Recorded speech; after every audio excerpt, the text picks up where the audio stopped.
Level 1, the pre-med student. You're 18, first semester, Biology 101. The lecture hall has 300 students and smells like energy drinks and anxiety. Half say they want to be doctors. By sophomore year, half will switch to business. You chose dentistry because your uncle runs a practice in a small town. He drives a Mercedes, works 4 days a week.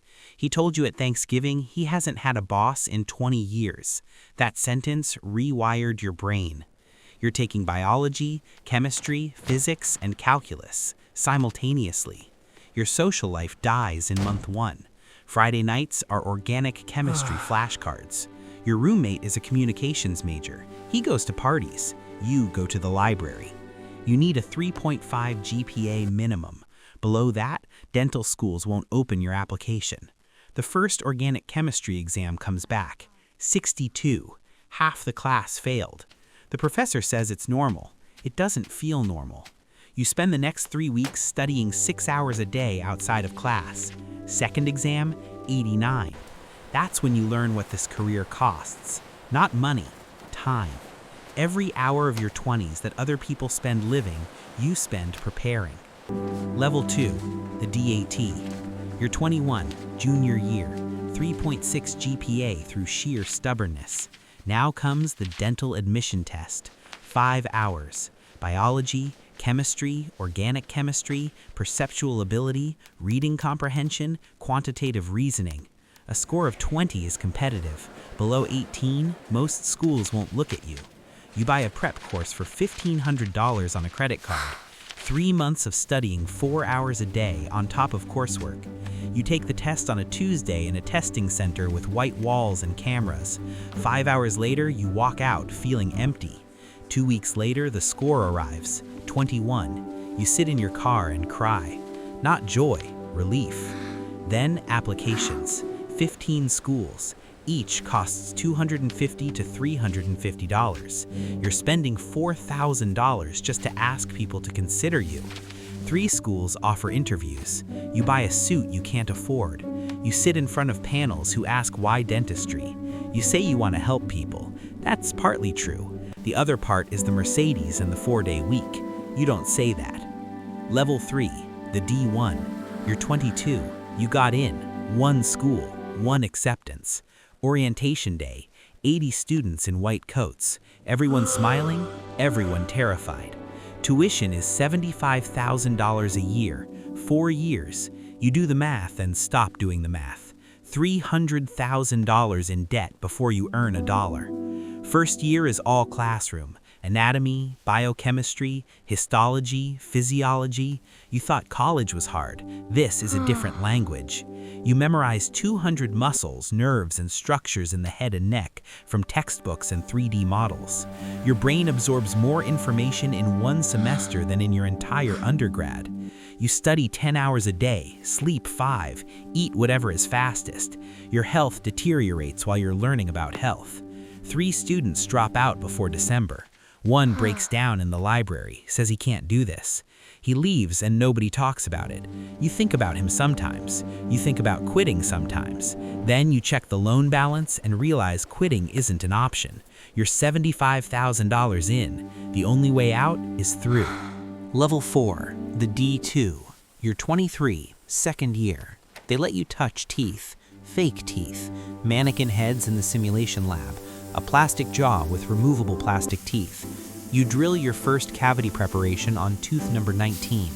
Your hands aren't steady enough. The margins are rough. The instructor checks with a mirror and shakes his head. Too deep. Start over. You start over 14 times. The student next to you gets it on the 3rd try. You hate him quietly. You practice after hours. SimLab is open until 10 p.m. You're there every night, drilling plastic teeth until your fingers cramp. By spring, you can prep a Class 2 restoration in 20 minutes with clean margins. 6 months for that. You learn pharmacology, which drugs interact, which anesthetics to use, dosages that matter. You learn radiology, reading x-rays, spotting decay hiding between teeth, a shadow untrained eyes would miss. You start seeing teeth differently. You look at people's mouths when they talk, wear patterns, recession, crowding. Your girlfriend says you're weird. She's not wrong. Level 5, the D3. You're 24, third year. Your first real patient, a man in his 50s, missing 3 teeth, heavy smoker. He's at the dental school clinic because he can't afford a private dentist. He's nervous, you are more nervous. Your attending is watching over your shoulder. You pick up the Explorer and start the exam. You chart every tooth, every pocket depth, every area of concern. It takes you 90 minutes to do what a practicing dentist does in 15. The attending reviews your work. You missed a cavity on tooth 14. Distal surface. Check again. It's there. A small shadow on the X-ray you overlooked. That's a lesson you don't forget. Missing things has consequences when the mannequin becomes a person. Your first real procedure goes better than you expected. Your hands steady once you start working. The attending says, adequate. That's the highest compliment in dental school. Your patient load increases. Fillings, crowns, each procedure supervised, each mistake corrected in front of the patient. You learn to hide uncertainty behind a calm voice. You say everything looks good even when you're not sure. Confidence is a clinical skill, maybe the most important one. Level 6, the D4. You're 25, final year. You're faster, more confident. You can prep a crown in 40 minutes. You manage complex cases. A patient needs 6 crowns and a partial denture. You treatment plan the entire case. You present it to faculty. They approve with minor changes. That approval means you're almost a dentist. You apply for jobs. Corporate chains offer signing bonuses, $30,000 for 2 years. Small towns offer more. A practice in a town of 8,000 people offers $150,000 starting. You've never made more than $12 an hour. The number doesn't feel real. You study for boards. National Board Dental Examination. 2 days, 8 hours each. Everything from 4 years compressed into one test. You pass. You graduate. Your mother cries. Your father shakes your hand and doesn't let go. You're $312,000 in debt. You're 26. You're doctor now. Level 7, the associate. You're 26, first day in a real practice, real patients, real consequences, no attending. The owner is a dentist in his 50s. You see 12 patients a day, he sees 20. First week, you're slow. A simple filling takes 45 minutes. He does it in 15. You stay late. You doubt yourself every night. A patient comes in with pain, lower right. You take an X-ray, shadow on tooth 30, deeper than expected. You place a sedative filling and refer for a specialist procedure. You go home and replay it for 3 hours. Could you have caught it earlier? The owner says, relax, every new dentist goes through this. He's right. By month 6, you're seeing 15 a day.